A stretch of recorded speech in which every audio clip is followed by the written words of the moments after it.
கிறிஸ்து இயேசுவில் அன்பிற்கும் பாஸ்திற்கும் இனிய அன்பான இறை மக்களே, ஆராதனை வலையொலியின் அன்பு நேயர்களே, உங்களோடு பொது காலத்தினுடைய 4வது ஞாயிறு இறை வார்த்தையை பகிர்ந்து கொள்வதில் பெரும் மகிழ்ச்சி கொள்கிறேன். ஆண்டவர் ஒவ்வொரு வாரமும் நமக்கு இறை சிந்தனையை கொடுக்கிற பொழுது அந்த இறை வார்த்தையின் வாயிலாக நம்மை வலுப்படுத்துகிறார், உறுதிப்படுத்துகிறார், வாழ்க்கைக்கான நம்பிக்கையை தருகிறார். அதனாலதான் கத்தோலிக்க திருச்சபையில நம் மக்களை அடிக்கடி அழுத்தி சொல்வதுண்டு, ஞாயிற்றுக்கிழமை திருப்பலிக்கு சொல்லுங்கள், ஆண்டவர் உங்களை காண்பதற்கு ஆவலோடு ஆலயத்தில் காத்திருக்கிறார்.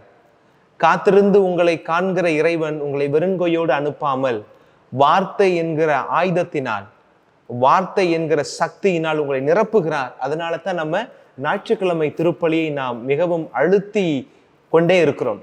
திருப்பலிக்கு சொல்லுங்கள், ஆண்டவருடைய வார்த்தையை கேளுங்கள், புது ஆற்றலை, உற்சாகத்தை, உத்வேகத்தை நீங்கள் பெறுவீர்கள் என்று. அந்த விதத்தில் இந்த வாரத்துல ஆண்டவர் நமக்கு மழை பொழிவின் வழியாக ஒரு ஆசீர்வாதத்தை தருகிறார். இன்றைக்கு மழை பொழிவிலேயே 9 முறை பேர் பெற்றோர், பேர் பெற்றோர், பேர் பெற்றோர் என்று 9 இடங்களில் வரும். பிளஸட் ஆர் யூ, நீங்கள் பேர் பெற்றவர்கள், ஆசீர்வதிக்கப்பட்டவர்கள் அப்படின்ற வார்த்தையை ஆண்டவர் சொல்லுகிறார். பல நேரங்களில் நம்ம ஆலயங்களுக்கு போகிற பொழுதும் சரி, நம்முடைய ஜெபங்களில் நம்ம அதிகமாக பயன்படுத்துகிற வார்த்தை என்னன்னா, ஆசீர்வதிக்கப்பட்டவர்கள், ஆசீர்வாதத்தை தாங்க ஆண்டவரே அப்படின்னு சொல்லிதான் நம்ம ஜெபங்கள்ல கேட்கிறோம். இன்றைக்கு நற்செய்தியிலேயே 8 விதமான ஆசீர்வாதங்களை சொல்லி இருக்கிறார். 9வது 8வது சொன்னதனுடைய அல்லது ஒட்டுமொத்தத்தினுடைய சுருக்கமாகத்தான் 9வது அந்த பேர் பெற்றோர் என்கிற வார்த்தை வந்திருக்கும். ஆனால் மத்தேயு நற்செய்தியின் அடிப்படையில 8 பேர் பெற்றோர் மலைப்பொழிவினுடைய ஆசீர்வாதத்தின் செய்தி கொடுக்கப்பட்டிருக்கிறது. ஒட்டு மொத்தமா நம்ம பார்த்தோம்னா இந்த புதிய ஏற்பாட்டுல பாத்தீங்கன்னா 37 இடங்கள்ல இந்த பேறு பெற்றோர் அப்படின்ற அந்த சொற்பதம் பயன்படுத்தப்பட்டிருக்கிறது. ஏதாவது ஒரு காரணத்தின், இந்த காரணத்தின் பொருட்டு நீங்கள் பேறு பெற்றோர் என்று.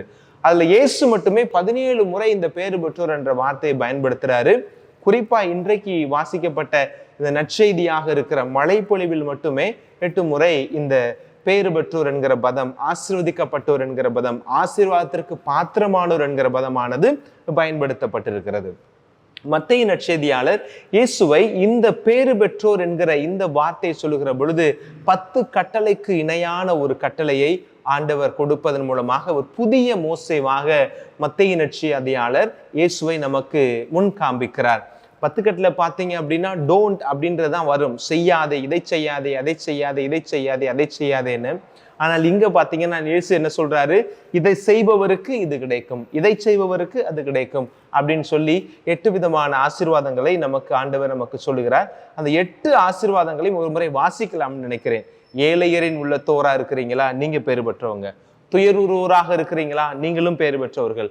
கனி உடையவராக இருக்கிறீர்களா, நீங்கள் பேறு பெற்றவர்கள். நீதியை நிலைநாட்டும் வேட்கை கொண்டிருக்கிறீர்களா, நீங்கள் பேறு பெற்றோர். இரக்கம் கொண்டவராக இருக்கிறீர்களா, நீங்கள் பேறு பெற்றோர். தூய உள்ளமுடையவராக இருக்கிறீர்களா, நீங்கள் பேறு பெற்றோர். அமைதியை ஏற்படுத்துபவர்களாக இருக்கிறீர்களா, நீங்களும் பேறு பெற்றோர்.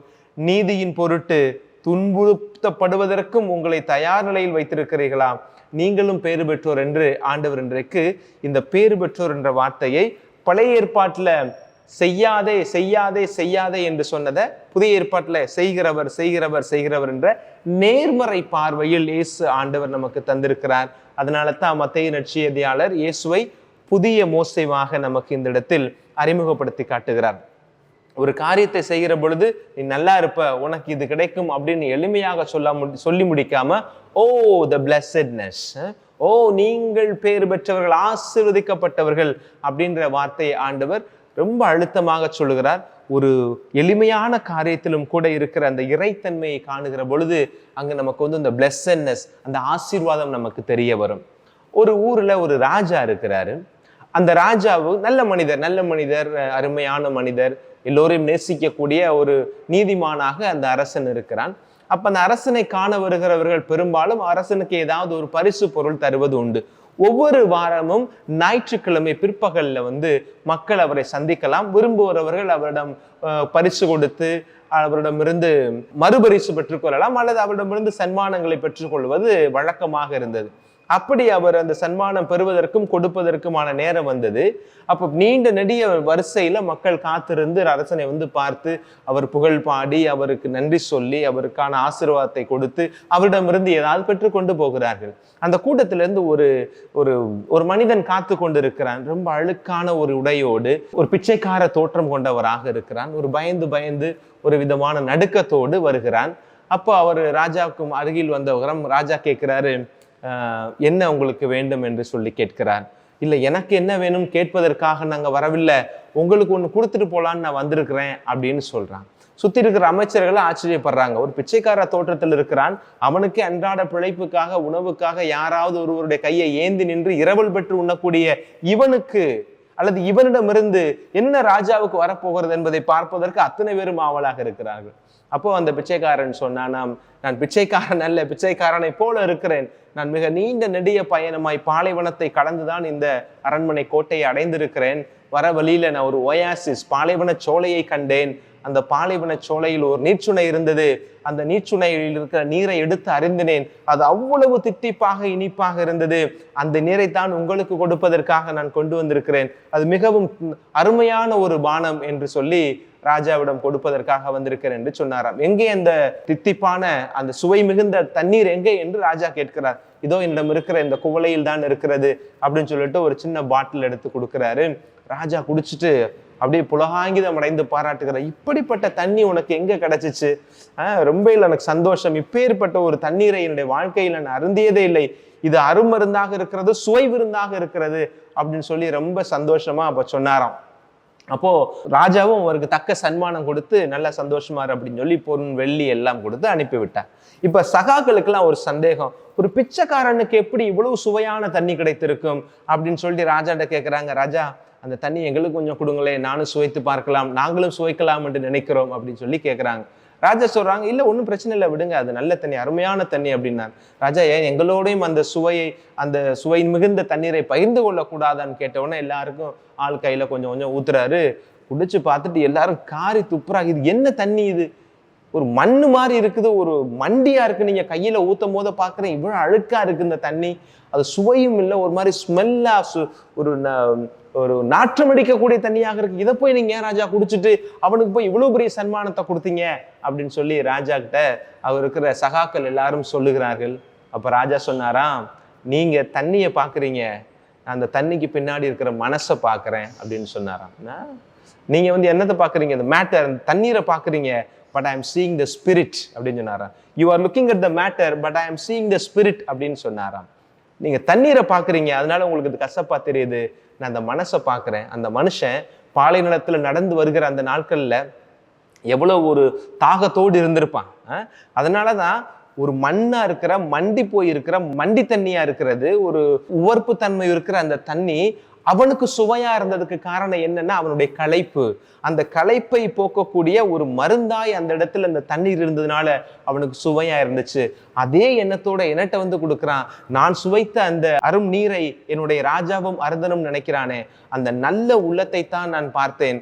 அதன் பொருட்டுத்தான் அவன் மகிழும்படி நான் இந்த தண்ணீரின் சுவை அதிகம் என்பதை இன்னும் அதிகமாக சொல்லி அவனை சந்தோஷப்படுத்தி அவனுக்கு சன்மானம் கொடுத்தேன் என்று சொன்னாராம். பிரியமான பிள்ளைகளே, நம் ஆண்டவர் அப்படிப்பட்ட உள்ளம் கொண்டவராகத்தான் இருக்கிறார். நாம் அவரிடம் எதை கொடுத்தாலும் அதை பன்மடங்கு ரெட்டிப்பாய் மகிழ்ச்சியாய் பெருமைப்படுத்தக்கூடியவராக இருக்கிறார். ஆண்டவரிடம் கொண்டு போய் நாம் சேர்ப்பதற்கு இன்றைக்கு இந்த நற்செய்தியின் வாயிலாக ஆண்டவர் நமக்கு 8 ஆசீர்வாதத்திற்குரிய செய்தியை தருகிறார். எப்படியெல்லாம் நம் ஆண்டவரை மகிமைப்படுத்த முடியும், எப்படியெல்லாம் நம் ஆண்டவர் இயேசு கிறிஸ்துவை மகிழ்ச்சிப்படுத்த முடியும் அப்படின்றதுக்கு தான் இந்த 8 வழிகளை கொடுத்திருந்தார். துயருருவோருக்காக நீங்கள் அழுகிற பொழுது, நீதியை நிலைநாட்ட வேட்கை கொள்கிற பொழுது, தூய உள்ளம் கொண்டவராக இருக்கிற பொழுது, இவையெல்லாம் ஆண்டவர் நமக்கு தருகிற சாய்ஸஸ். ஆண்டவரை மகிமைப்படுத்துவதற்கு, அவருடைய மகிழ்ச்சிப்படுத்துவதற்கு, அவருடைய இரக்கத்தை பெறுவதற்கு, ஆசீர்வாதத்தை பெறுவதற்கு நான் என்ன செய்ய வேண்டும் என்பதற்கு 8 விதமான வழிமுறைகளை கொடுக்கிறார். 8ல நீங்க எதை வேணாலும் சூஸ் பண்ணிக்கிறீங்க அப்படின்றதை ஆண்டவர் சொல்லுகிறார். இந்த மழைப்பொழிவை நீங்க வெறுமனே பார்க்கிற பொழுது ஏதோ ஆண்டவர் அடிமைகளாக இருப்பதையும், தாழ்நிலையில் இருப்பவர்களையும், எது நடந்தாலும் எல்லாத்தையும் ஏத்துக்கிட்டு இருக்கணும் அப்படின்னு சொல்லுகிற பொழுது அப்படின்ற மாதிரி ஒரு பார்வை உங்களுக்கு கிடைக்கலாம். ஆனால் அது உண்மை அல்ல. இந்த துன்பத்தின் வழியாகவும் இந்த வேதனைகள் வழியாகவும் இந்த ஏற்றுக்கொள்ளுதலின் வழியாகவும் இறைவனை மகிமைப்படுத்தத்தான் ஆண்டவர் இந்த நாளில் நம்மை அழைப்பதாக இந்த நற்செய்தி நான் பார்க்கிறேன். இந்த மார்க்கு நற்செய்தியில் இருக்கிற மழைப்பொழிவு மதங்களை கடந்து மனிதர்களால் நேசிக்கப்பட்ட ஒரு நற்செய்தி பகுதி. மதங்களை கடந்து மனிதர்களால் நேசிக்கப்பட்ட ஒரு நற்செய்தி பகுதி. என்ன, நம்முடைய காந்தியடிகள் கூட இந்த ஒரு பர்டிகுலரா இருக்கிற இந்த இறை வார்த்தையை தான் சொல்லுவார். எனக்குள் ஒரு மாற்றம் ஏற்பட்டதற்கு ஒரு காரணம் சொல்லுவாங்க. அந்த சவுத் ஆப்பிரிக்கால ரயில்ல போகும்போது அவருக்கு ஏற்பட்ட அந்த ஒரு அனுபவம், அல்லது இந்தியாவில் ட்ரெயின்ல பயணிக்கிற பொழுது, அந்த தொடர்வண்டியில் பயணிக்கிற பொழுது அவர் பார்த்த ஒரு சில காரியங்கள் அவரை பாதித்தது என்று அவர் உள்ளூர காந்தியடிகளை சொல்வது, என்னை பாதித்த, என்னுடைய வாழ்க்கையில் மிகப்பெரிய தாக்கத்தை ஏற்படுத்திய வசனங்களில் ஒன்று மத்தேயு நற்செய்தியில் இருக்கிற இந்த மழைப்பொழிவு. நான் அதிகமாக இந்த பகுதியை நேசிக்கிறேன். அவர் தான் சொல்லுவார் இல்லையா, நான் கிறிஸ்துவை நேசிக்கிறேன், ஆனால் கிறிஸ்தவர்கள் நேசத்துக்குரியவர்களாக இல்லை அப்படின்ற கருத்தையும் இந்த மழைப்பொழிவை மையப்படுத்தி தான் சொல்லுவார். இந்த மழைப்பொழிவு எல்லாருக்குமே பொருந்தக்கூடியதாக இருக்கும். மதங்களை கடந்து, கலாச்சாரத்தை கடந்து யார் படித்தாலும் இது எப்படி திருக்குறள் எப்படி உலக பொதுமுறையாக இருக்கிறதோ, உலக மக்கள் எல்லோராலும் ஏற்றுக்கொள்ளக்கூடிய ஒன்றாக எப்படி இந்த இரட்டையடி திருக்குறள் இருக்கிறதோ, அதே போலதான் இந்த மழைப்பொழிவு ஒரு விதத்தில் சொல்ல போனால் இது திருக்குறளாக கூட நீங்கள் எடுத்துக்கொள்ளலாம். எல்லோருக்கும் பொருந்தக்கூடிய ஒன்றாக இருக்கிறது. இந்த 8 விதமான பெயாட்டிடியூட்ஸ், ஒவ்வொரு ஆசீர்வாதத்தையும் ஆண்டவர் நமக்கு எதற்காக சொல்லுகிறார் என்று சொன்னால், மகிழ்ச்சியான வாழ்க்கையை பெறுவதற்காக, மகிழ்வான ஒரு வாழ்க்கை, ஆனந்தத்தை அடைவதற்காக, அந்த பேரானந்தத்தில் நாம் இணைந்து கொள்வதற்காகத்தான் இத்தனை பயாட்டிடியூட்ஸாக இருக்கிற இந்த மழைப்பொழிவின் பேறு பெற்றோருக்கான ஆசீர்வாதங்களை ஆண்டவர் தருகிறார். மகிழ்ச்சியை கண்டுகொள்வதற்கு இந்த பயாட்டிடியூட்ஸை, இந்த மழைப்பொழிவினுடைய பேறு பெற்ற வார்த்தைகளை நாம் வாழ்க்கையில் பயன்படுத்துகிற பொழுது, அதன்படி வாழுகிற பொழுது ஆண்டவர் நமக்கு அந்த பேரானந்தத்தின் பேரின்பத்தை நமக்கு தருவார் என்பதைத்தான் இன்றைய மழைப்பொழிவு நமக்கு சொல்லுகிறது. ஒரு பூனை அம்மா பூனை நின்றுகிட்டு இருந்துச்சான். அப்ப அந்த பூனை குட்டி கிருகிருன்னு அப்படி சுத்திக்கிட்டே இருக்குது. அப்ப தாய் பூனை அந்த குட்டி பூனையை பார்த்து கொண்டே இருக்கிறது. அப்புறம் அந்த குட்டி பூனையை பார்த்து தாய் பூனை கேட்குது, என்ன பண்ற மகளே அப்படின்னு சொல்லி கேட்கும் போத அந்த பூனை சொன்னிச்சான், நான் என்னுடைய வாளை பிடிப்பதற்கு முயற்சி செய்கிறேன். ஏன் அப்படின்னு கேட்கும் போது தான் சொன்னிச்சான், பக்கத்து வீட்டுக்கார பூனை சொன்னிச்சு, உன் வாளில் தான் சந்தோஷம் இருக்கு, அதை புடி அப்படின்னு சொன்னிச்சான். உடனே அந்த குட்டியினுடைய இயலாமை, அதனுடைய பேதமைத்தன்மையை பார்த்துட்டு தாய் பூனை சொன்னிச்சான், அது தவறான ஒரு படிப்பினை, அம்மா சொல்றதை நீ கேளு அப்படின்னு சொன்னாங்களா. யாரோ சொல்றதை கேட்டுட்டு நீ வாழை பிடிக்க பாக்குற இல்லையா, அது தவறு, அம்மா நான் சொல்றேன், நான் சொல்றதை கேளு, என்னம்மா அப்படின்னு சொல்லி கேட்டுச்சான். நீ வாழை பிடிக்க நினைச்ச அப்படின்னா அது உனக்கு முன்னாடி ஓடிக்கிட்டே இருக்கும். அதை விட்டு நீ முன்னாடி போ, உன் வாழ் உன் பின்னாடி தன்னாலே வந்துடும் அப்படின்னு அம்மா பொண்ணை சொன்னாங்களாம். அப்போதான் இந்த குட்டி பொண்ணை யோசிக்குது, ஆமா அம்மா சொல்றது சரியாத்தானே இருக்குது, நான் இந்த வாழை பிடிக்கணும்னு நினைக்கும் போது அது எனக்கு முன்னாடி ஓடுது, நான் எதுக்கு இன்னொருத்தனை துரத்தணும், நான் தேடி வர்றதை நான் துரத்தி பிடிக்கிறத விட நான் தேடி வர்றது என் பின்னாடி வர வைக்கிறேன் அப்படின்னு சொல்லிட்டு அந்த குட்டி பொண்ணை முன்னாடி போகும்போது தனக்கு பின்னாடி எப்பவுமே வாள் பின்னாடி தானே வரும், அந்த வாள் பின்னாடி வர்றதை பார்த்து அவ்வளோ ஆனந்தம் அடைஞ்சிச்சான். பத்தியா, என் பின்னாடி தான் நீ வர்ற அப்படின்னு சொல்லிட்டு. பிரியமான பிள்ளைகளே, மகிழ்ச்சியை, ஆனந்தத்தை நாம் தேடி பிடிக்க நாம் நினைக்கிற பொழுது அது ஒருபோதும் எட்டாக்கனியாக நம்மை அலைய விட்டு கொண்டே இருக்கும். அதை விடுத்து ஆண்டவர் சொல்லி இருக்கிற இந்த 8 விதமான வாழ்க்கையினுடைய இந்த சத்தியங்களை, வாழ்க்கை முறைகளை நாம் பின்பற்றுகிற பொழுது ஆனந்தம் நம்முடைய வீடு தேடி வரும். மகிழ்ச்சி மற்றற்ற நிலையில அது மடையிறந்த வெள்ளமாய் உங்களுடைய உள்ளங்களையும் இல்லங்களையும் நிரப்ப ஓடி வரும் என்பதைத்தான் இந்த நாளில இந்த மழைப்பொழிவின் வாயிலாக ஆண்டவர் நமக்கு சொல்வதாக நான் நினைக்கிறேன். மழைப்பொழிவோட ஒவ்வொரு வசனத்தை நீங்க எடுத்துக்கோங்களேன், 8 விதமான பகுதிகள் இருக்கிறது. இந்த 8 விதமான பகுதிகளையும் சொல்லுகிற பொழுது, உதாரணத்துக்கு ஒரு பகுதி நீங்க எடுங்களேன், என்ன சொல்லலாம், ஏழையரின் உள்ளத்தோர் பேறு பெற்றோர் அப்படின்னு ஒன்று. ஆமா சரிதான், இப்படித்தான் எங்க ஊர்ல ஒருத்தர் இருந்தாரு, அவருக்கு எல்லாருக்குமே நல்ல மனுஷன் அவரை சொல்லுவாங்க அப்படின்னு உடனே நம்ம சொல்லுவோம்.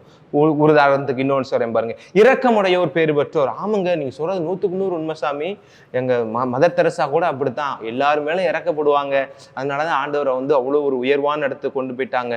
நீதியின் பொருட்டு துன்புறுத்தப்படுவோர் பேறு பெற்றோர். நீங்க சொல்றது 100க்கு 100 சரி சாமி.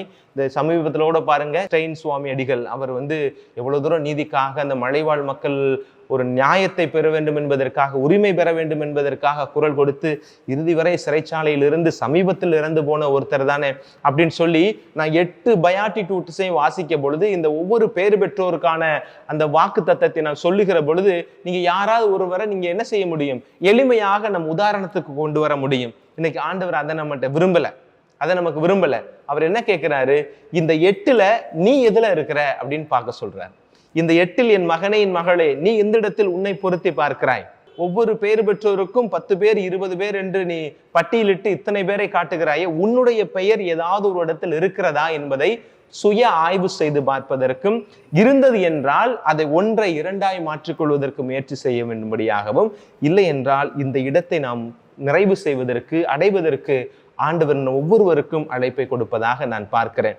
எளியவராக இருக்கிறதுக்கும், தூயவராக இருப்பதற்கும், கனிவுடையவராக இருப்பதற்கும், நீதியின் பால் வேட்கை கொண்டு இருப்பவராக இருப்பதற்கும், இரக்கம் கொண்டவராக இருப்பதற்கும், தூய உள்ளம் கொண்டவராக இருப்பதற்கும், அமைதியை ஏற்படுத்துவதற்கும், நீதியின் சார்பெடுப்பதற்கும் ஆண்டவர் நமக்கு பல நிலைகளில் வழிகளை அமைத்து தந்தே இருக்கிறார்.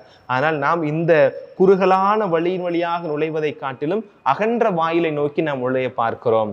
இந்த 8 பேறு பெற்றோருக்கான இந்த வாழ்க்கை முறை என்பது ஒரு குறுகலான பாதையில், குறுகலான வாயில் வழியாக நுழையக்கூடிய ஒரு வாழ்க்கை முறைதான். ஆனால் இன்றைக்கு இருக்கிற இந்த உலகமானது, இன்றைக்கு இருக்கிற நவநாகரிக உலகமானது, இன்றைக்கு இருக்கிற நவீன கலாச்சாரமும் இந்த சமூக ஊடகங்களும் நமக்கு சொல்வது, இந்த 8ஐ கடந்திருக்கிற அகண்ட வாயில் வழியாக எப்படி எளிமையாக நுழையலாம் என்பதை நமக்கு சொல்லிக்கொண்டே இருக்கிறது. இந்த அகண்ட வாயில் வழியாக நுழைவது எப்படி என்பதை சொல்வதற்கும் வழிகாட்டுவதற்கும் ஏகமான மக்கள் இன்றைக்கு வந்து விட்டார்கள். ஆனால் இந்த குறுகிய பாதையாக இருக்கிற இந்த 8 வாயில்களுக்குள்ளாக நுழையணும். இந்த 8 வாயிலுக்குள்ள நுழையிறது தான் இயேசு நம்மகிட்ட விரும்புகிறாரு. ஆனால் இந்த 8ஐ கடந்து 8 லட்சம் பாதைகளை இன்றைக்கு இந்த உலகம் உருவாக்கி வைத்திருக்கிறது. இந்த 8க்குள்ளாக நுழைந்தவர்களைத்தான் திருச்சபை புனிதர் என்று நமக்கு சொல்லி முன்மாதிரியாக தந்திருக்கிறது. ஒவ்வொரு புனிதருடைய வாழ்க்கையை நீங்கள் எடுத்து பார்த்தீர்கள் என்று சொன்னால், எல்லா புனிதருமே இந்த 8க்குள்ள ஏதாவது ஒரு இடத்துல அவர்கள் கனகச்சிதமாக பொருந்துவார்கள். ஒரு சில புனிதர்கள் 1க்கு மேற்பட்ட வாயில்களுக்குள் நுழைந்தவர்களாக இருப்பார்கள். ஒரு சில புனிதர்கள் 3, 4 என்று அந்த வாயில்களுடைய எண்ணிக்கையை பெருக்கிக் கொண்டே போவதின் பொருட்டு அவருடைய புனிதத்துவத்தின் மேன்மையை திருச்சபை நமக்கு உயர்த்தி காட்டிக் கொண்டே இருக்கிறது. என் அன்பு இறை பிள்ளைகளே, இன்றைய நாளில இந்த இறை வார்த்தை பகுதியை கேட்கிற நம் ஒவ்வொருவருக்குமே நான் மீண்டுமாக சொல்ல விரும்புகிற ஒரு செய்தி இதுதான்.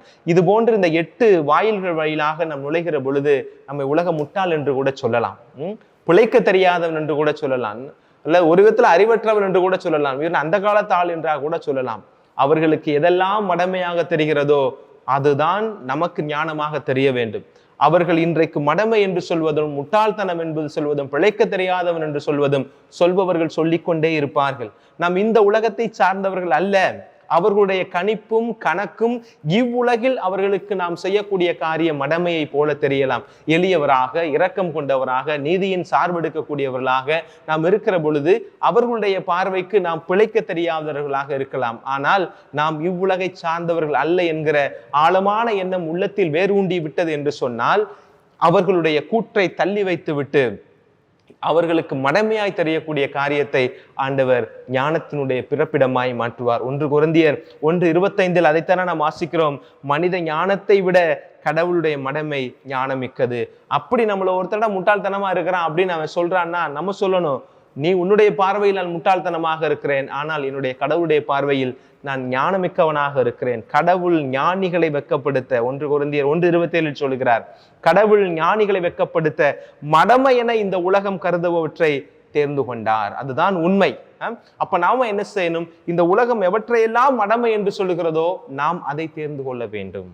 இந்த உலகம் எவற்றை மடமை என்று சொல்லுகிறதோ நாம் அதை தேர்ந்து கொள்ள வேண்டும். அதைத்தான் இயேசு ஆண்டவர் செய்தார். இந்த உலகத்தில் அவர் தன்னுடைய சீடர்களுக்கான அந்த குழுவை உருவாக்குகிற பொழுது யாரெல்லாம் முட்டாள்கள் என்று நினைத்து கொண்டிருந்தார்களோ அவர்களைத்தான் இயேசு ஆண்டவர் தனக்கென்று அழைத்து அவர்களை புனிதராக, பேறு பெற்ற மனிதர்களாக அவர் மாற்றியது போல இந்த உலகம் சொல்லுகிற மடமைக்கான காரியங்களாக இருக்கிற அந்த 8ஐயும் நாம் தேர்ந்தெடுக்கிற பொழுது விண்ணகத்தினுடைய வாயிலை, அந்த பேறுபற்ற நிலையை அடைவதற்கு, ஆசீர்வாதத்தின் பிள்ளைகளாக நாம் வாழ்வதற்கு ஆண்டவர் நமக்கு ஒரு வாய்ப்பை இந்த நாளில் தருகிறார். வறியோரை வெட்கப்படுத்த வலுவற்றவை என உலகம் கருதுவற்றைத்தான் ஆண்டவர் தேர்ந்து கொண்டார். இந்த உலகம் மடமை என்று சிலுவையை சொன்னது, இயேசு அந்த சிலுவையை தேர்ந்தெடுத்தார். பேறுபற்ற மனிதராக, பேறு பெற்றவர்களுக்கெல்லாம் மிக பெரும் ஆசீர்வாதமாக இன்றைக்கு இருக்கிறார். இந்த உலகம் எவற்றையெல்லாம் மடமை என்று சொல்லுகிறதோ, மடமை என்று கணித்து வைத்திருக்கிறதோ, நாம் அவற்றில் இருக்கிற இறைத்தன்மையை கண்டு இறை கூறுகளை அறிந்து நாம் பின்பற்றுகிற பொழுது நமக்கும் இந்த பேரின்ப வாழ்வு என்பதும் இந்த விண்ணக வாழ்வுக்கான திறவுகோல் நம் கைக்கும் வந்து சேரும் என்பதை இந்த நாளில் மழை பொழிவின் வாயிலாக ஆண்டவர் நமக்கு சொல்லுகிறார். என் அன்பு இறை பிள்ளைகளே, இந்த நாளில இந்த மழை பொழிவை மையம் கொண்டு நாம் கேட்ட இந்த சிந்தனைகள் பெரும்பாலும் அனைத்து புனிதர்களுடைய விழாவென்று வாசிக்கப்படும் இந்த மழை பொழிவு வாசகம். ஏன்னா இந்த புனிதர்கள் எல்லாருமே இந்த 8ல் ஏதாவது 1, 2, 3 அவர்கள் கணித்திருப்பார்கள். நாம் எல்லாம் புனிதர்களுடைய பெயரை தாங்கி இருக்கிறோம். அந்த புனிதர்களுக்கு ஒவ்வொரு வாரமும் அல்லது ஒவ்வொரு நாளும் ஒதுக்கி நாம் நவநாள் சொல்கிறோம். நம்முடைய பங்கு ஆலயங்கள் புனிதர்களுக்கு நேர்ந்தளிக்கப்பட்டிருக்கிறது. அவருடைய வாழ்க்கை சரித்திரங்களை எல்லாம் நீங்கள் பாருங்கள். நீங்கள் நேசிக்கக்கூடிய புனிதர்களுடைய வாழ்க்கையெல்லாம் பாருங்கள். அவர்கள் இந்த 8ல் ஏதாவது ஒன்றில் கனகச்சிதமாய் பொருந்தி மற்றவற்றுக்கான அடித்தளத்தை அமைத்து கொண்டவர்களாக இருப்பார்கள். புனிதர்களை நேசிக்கக்கூடிய நாம், ஆண்டவரை அன்பு செய்யக்கூடிய நாம், மரியாதை ஏற்றிருக்கிற நாம், இந்த பேறு பெற்றோருக்கான 8ல் ஒன்றை நாம் அணிந்து விண்ணகத்தினுடைய நிலை பேரன்பை பெற்றுக்கொள்வதற்கு உறுதி எடுப்போம், தயார் செய்வோம் என்கிற ஆழமான நம்பிக்கை நிறைந்த செய்தியை இந்த நாளில் நான் உங்களோடு இந்த இறைவார்த்தை வாயிலாக பகிர்ந்து கொள்கிறேன். ஆண்டவர் உங்கள் ஒவ்வொருவரையும் நிறைவாக ஆசீர்வதித்து வாழ்வின் அனைத்து வளன்களையும் நலன்களையும் தந்து உங்களை பேரின்ப வாழ்வுக்கான வழிகளை திறந்திட இந்த வாசகத்தின் வாயிலாக தொடுவாராக. ஆமென்.